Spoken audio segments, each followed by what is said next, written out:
लेकिन ये पूर्व निर्धारित है, आप डेट बता रहे हैं, लेकिन समझ नहीं आ रहा है, जनता भी थोड़ा अचरज में है कि मतलब आपको देखकर पीछे पीछे चुनाव आ गया या चुनाव से पहले आप बिहार पहुंच गए और बिहारी बन रहे हैं। हम तो 22 में भी पहुंचे थे, तब तो चुनाव नहीं था। हम तो 23 में भी गए थे, तब तो चुनाव नहीं था। तब भी बगावत की थी, आज भी बगावत की। कल चुनाव जब हो जाएंगे फिर हम जाएंगे पदयात्रा में, शायद तब भी बगावत करेंगे। तब हमने उनको जवाब दिया था कि आप हमें रोकेंगे तो हम यहाँ मठ बनाएंगे, आप रोकेंगे तो हम घर बनाएंगे, आप हमें रोकेंगे और धोखे से मर भी गए तो फिर हम जन्म लेंगे, भगवान से प्रार्थना करेंगे हमें बिहार में जन्म मिले। तो हम देखो, आज़ादी है, अभिव्यक्ति की आज़ादी है। तो हमें नहीं लगता है कि हम किसी के पक्ष या विपक्ष में बिहार पे कार्य कर रहे हैं, हम पूरे देश के लिए कार्य कर रहे हैं। अब अभी हम 3 तारीख से 15 तारीख तक मुंबई में है, वहाँ तो चुनाव नहीं है, वहाँ एक मठ का उद्घाटन है, बागेश्वर धाम का मठ बन गया है। चूंकि महाराष्ट्र में कई लोगों ने रोका था तो हमने महाराष्ट्र में आश्रम बनाया, मठ बनाया भिवंडी में। 5 से 11 अप्रैल तक वहाँ पर कथा है, 14 अप्रैल को प्राण प्रतिष्ठा है। अब वहाँ तो कोई चुनाव नहीं। तो व्यक्ति जोड़ता है, अब वो अपने हाथों अपने गले में फंदा डालता है। अच्छा, ये बताइए कि आप सनातन समाज को एक करने के लिए बिहार में कह रहे हैं आप पहुंचे हैं, लेकिन ऐसा लग रहा है कि कहीं बीजेपी और जेडीयू में आपकी वजह से तलाक ना हो जाए। आप हिंदू राष्ट्र की बात करते हैं और वहां जेडीयू वाले इस वजह से बीजेपी के साथ ढिशुम ढिशुम करने लगते हैं।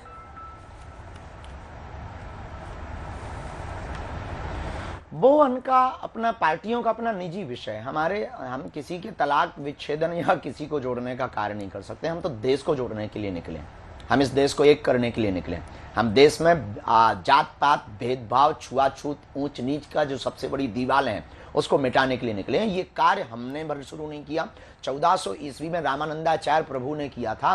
सेन महाराज, रविदास महाराज, इन सबको, कबीरदास, इनको दीक्षा दे करके उन्होंने ये परंपरा प्रारंभ की थी कि सब एक हैं, सब हिंदू हैं, सब वैष्णव हैं, सबको रहने का अधिकार है, सबको भक्ति करने का अधिकार है। और हम चाहते हैं इस देश में ये पुनर्स्थापित हो कि सबका देश है, कोई भेदभाव नहीं, कोई ऊंच नीच नहीं, कोई जात बात नहीं। क्षेत्रवाद से ऊपर उठिए ना, भाषावाद से ऊपर उठिए ना, आप जात पात से ऊपर उठिए ना, देश की सोचिए। आप कास्ट्रिज्म से राष्ट्रिज्म की यात्रा करिए, क्या बिगड़ जाएगा। अच्छा, अपने अंदर जब झांकते हैं, मतलब मैं, हमें नहीं लगता कि हम अपराध कर रहे हैं। ठीक है, मैं लौटूंगी इस पर, लेकिन उससे पहले आपको भी एहसास होगा, विपक्ष वाले सारे आपको एक के बाद एक, मतलब बहुत सारे यहाँ पर बयान मेरे पास हैं। प्रशांत किशोर जो पीके हैं वो कहते हैं देश संविधान से चलता है, ना कि बाबाओं के हुक्म से। अब आरजेडी के नेता हैं भाई वीरेंद्र सिंह, वो कहते हैं आप बीजेपी के बाबा हैं। जो आरजेडी विधायक है चंद्रशेखर, वो आपको राम रहीम, आसाराम, बहुत सारे लोगों से आपकी तुलना करने लगते हैं और मतलब अपशब्द का इस्तेमाल करते हैं। आपको ये अच्छा लगता है? क्या संविधान से देश चलेगा या हिंदू राष्ट्र की बात? क्योंकि वो कहते हैं हिंदू राष्ट्र के एजेंडे से संघ और बीजेपी को फायदा। एक हाथ में जी नहीं, हम किसी पार्टी के बाबा नहीं, हम हनुमान जी के बाबा हैं, हम सनातन के बाबा हैं, हम हिंदुत्व के बाबा हैं। और हमने अपनी मंचों से कभी किसी पार्टी का सपोर्ट नहीं किया, ना वोट लेने को कहा, ना देने को कहा, न ये कहा कि आप इस पार्टी को जिताइए, इसको हराइए। दूसरी बात, देश संविधान से चलेगा, पर हम उस सनातनी परंपरा से जागे हुए हिंदू हैं। एक हाथ में संविधान रखते हैं, एक हाथ में रामायण रखते हैं, क्योंकि भगवान ने हमें 2 हाथ दिए हैं। एक हाथ, एक भाव से हम राष्ट्र प्रेम भी करते हैं, पर राम प्रेम से भी भरपूर है। राष्ट्र प्रेम भी है तो राम प्रेम भी हमारे अंदर भरपूर है। संविधान भी है तो रामायण भी है।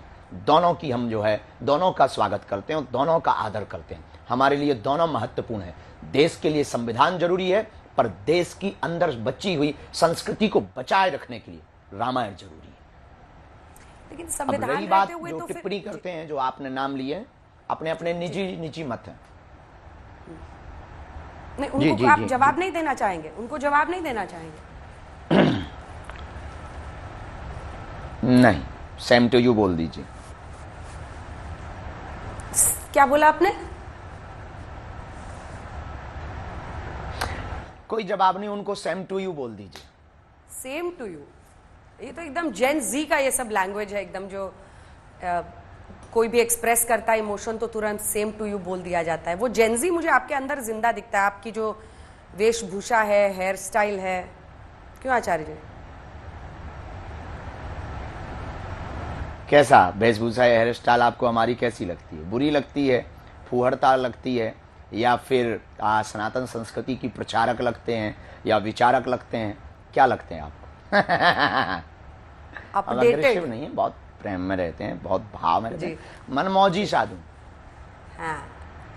अच्छा, ये भोजपुरी आप सीखे वहां जाकर? क्योंकि बांका में मैंने देखा आप भोजपुरी भी बोल रहे थे। नहीं, 2-4 शब्द ऐसे बोलते बोलते सुन लिए तो सीख गए हैं, बाकी भोजपुरी ऐसा कुछ सीखे नहीं है। पर भोजपुरी भजन बहुत हम गाते हैं। हमारे एक बहुत वहाँ के एक प्रिय संत हुए गोलोकवासी पूज्य श्री नारायण दास भक्तमाली जी, बक्सर वाले मामा जी, उनके हमने भजन बहुत सुने, तो हम वो गा लेते हैं। हमें बहुत अच्छा लगता है, भोजपुरी भाषा हमें बहुत प्रिय लगती है। बिहार से हमारा बड़ा अपनत्व है, क्योंकि एक तो उनका जो बिहार वासियों का कर्जा है वो हम कभी चुका नहीं पाएंगे। और कथा के क्रम में सबसे ज़्यादा वर्ल्ड रिकॉर्ड 2 बार अगर कहीं बना तो वो बिहार में बना। 12 लाख लोग पिछली बार पहुँचे थे, 5 लाख प्लस इस बार की कथा में पहुँचे। ये अपने आप में एक इतिहास था। जियो हो बिहार के लाला, आपने मुरैठा बांधकर, वहां पर मुरैठा कहा जाता है साफा को, मुरैठा बांधकर आप कह रहे थे जियो हो बिहार के लाला। बिहार में काबा आपका तो अब अनुभव हो गया वहां पर, पहले भी आप 22 में गए हैं, अब 25 में भी गए हैं, तो बिहार में काबा क्या दिखा आपको? हम जब गए थे तो हमें तो अपने ही दिख रहे थे खुद ही, बिहार में बागेश्वर बाबा।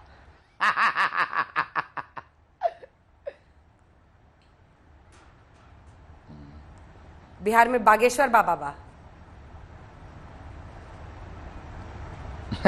मतलब हम जब गए थे तब बहुत विनोद में, ये सब विनोद की बातें हैं। बिहार में लोग बहुत अच्छे हैं, भाव श्रद्धा बहुत दृढ़ है और समर्पण बहुत दृढ़ है।